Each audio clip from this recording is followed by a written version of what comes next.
Assalamualaikum warahmatullahi wabarakatuh. Alhamdulillah, hari ini kita memulai bursa wakaf M-Akui. Setelah sebelumnya pengumpulan, hari ini kita insya Allah akan melakukan penjualan perdana.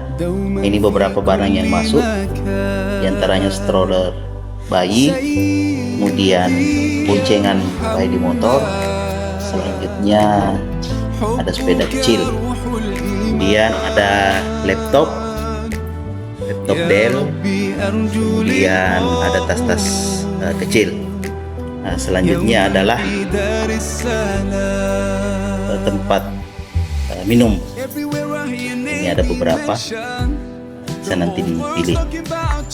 Kemudian peralatan dapur, ada tempat piring, kemudian ada juga tempat makanan, ada beberapa bag kertas, kemudian ini ada juga ini panci kecil, tuanya songkok Mesir dan beberapa topi. Insya Allah bisa juga didapatkan. Kemudian ini untuk display yang santri-santri kita ke Mesir, deodoran de luce. Baik, kami tunggu abadan.